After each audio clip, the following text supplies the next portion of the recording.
Hello, मैं सुधाकर कुमार, उच्च न्यायालय पॉलिटी क्लास।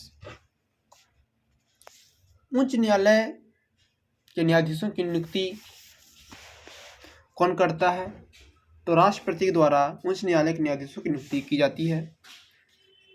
कार्यकारी न्यायाधीश तथा तदर्थ न्यायाधीशों के रूप में इनकी नियुक्ति कौन करता है? तो भारत के राष्ट्रपति द्वारा की जाती है। यहाँ जजों को तो वेतन राज्य सरकार देती है, लेकिन रिटायरमेंट के बाद जो जज हैं, बोल सकते कि उच्च न्यायालय के, उनको पैसे कौन देते हैं? तो भारत सरकार रिटायरमेंट के बाद पैसे देता है, याद रखना है। देश में कितने उच्च न्यायालय हैं जो कि एक से अधिक राज्यों का काम करती है? देश में टोटल 25 उच्च न्यायालय हैं, जिनमें से 7 जो उच्च न्यायालय हैं ऐसे उच्च न्यायालय हैं जो एक से अधिक राज्यों के को जो मुकदमे हैं अथवा काम करती है, याद रखना है। लक्षद्वीप तथा अंडमान निकोबार द्वीप का जो मुकदमा है, कौन हाई कोर्ट सुनता है या कौन हाई कोर्ट संभालता है? बात किया जाए लक्षद्वीप और अंडमान, तो इसको केरल हाई कोर्ट देखता है। और लक्षद्वीप को सिर्फ बोले तो केरला देखता है, लेकिन अंडमान निकोबार द्वीप समूह का जो मुकदमा है कोलकाता हाई कोर्ट देखता है। कितने ऐसे हाई कोर्ट हैं जो सिर्फ एक से अधिक राज्य के मुकदमे को संभालता है? सिर्फ अगर राज्य की बात किया जाए तो 3 उच्च न्यायालय हैं, लेकिन पूरे यूटी और राज्य को मिलाकर के बात किया जाए तो 7 हाई कोर्ट्स हैं जो कि 7 राज्यों और उच्च न्यायालयों के कार्य को संभालता है। लेकिन सिर्फ अगर राज्य की बात किया जाए तो 3 हो जाएगा। परामर्श संबंधी क्षेत्राधिकार की शक्ति किसको प्राप्त है? तो सुप्रीम कोर्ट या हाई कोर्ट को? तो उच्च न्यायालय को परामर्श संबंधी क्षेत्राधिकार की शक्ति प्राप्त है। हाई कोर्ट प्रतिषेध रिट कब जारी करता है? जब निचली अदालत में कार्यवाही लंबित होती है तथा इसका प्रयोग करके हाई कोर्ट मामला को अपने पास बुला लेती है। उस समय ये हाई कोर्ट के द्वारा कौन सा रिट जारी किया जाता है? तो प्रतिषेध रिट निकाला जाता है।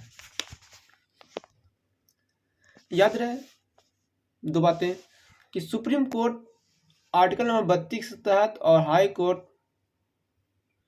आर्टिकल नंबर 226 के तहत मौलिक अधिकार की रक्षा हेतु रिट निकालते हैं। उच्च न्यायालय के न्यायाधीश अपना त्यागपत्र किसे देता है? राष्ट्रपति को देते हैं। और 3 तलाक का जो फैसला हुआ है, किस हाई कोर्ट ने दिया है 3 तलाक पर फैसला? Allahabad high court. जिला न्यायाधीश की चर्चा आर्टिकल नंबर 233 में है।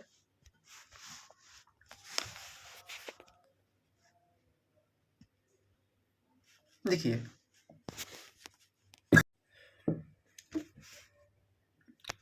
गुवाहाटी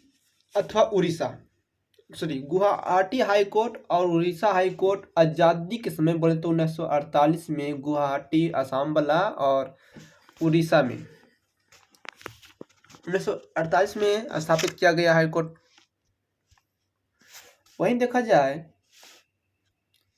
तो हाल ही में 2013 में मणिपुर, मेघालय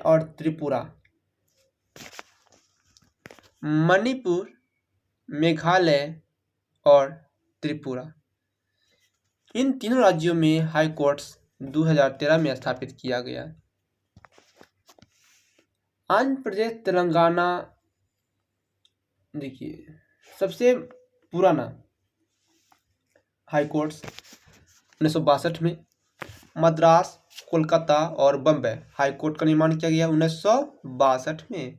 लेकिन अभी नया आंध्र प्रदेश और तेलंगाना में हाई कोर्ट बना है 2019 में।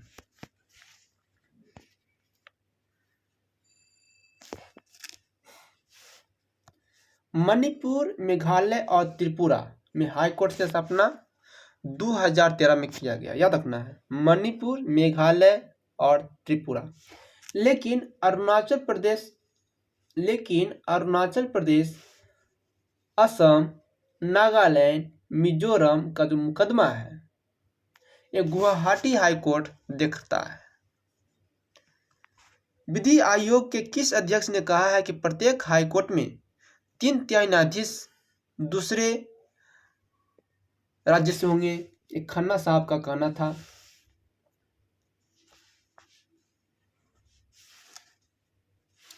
कुछ आर्टिकल नंबर 230 में क्या है कि उच्च न्यायालय के अधिकारिता से संघ राज्य क्षेत्र का विस्तार करना होगा।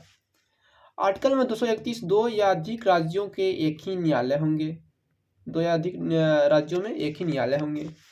और 233 में जिला न्यायाधीश की चर्चा किया गया है, जिला न्यायाधीश की चर्चा किया गया है। फिर से 230 में उच्च न्यायालय की अधिकारिता से संघ राज्य क्षेत्रों का विस्तार करेगा। 231 दो या अधिक राज्यों के एक ही न्यायालय हो सकते हैं। 233 जिला न्यायाधीश की चर्चा किया गया है।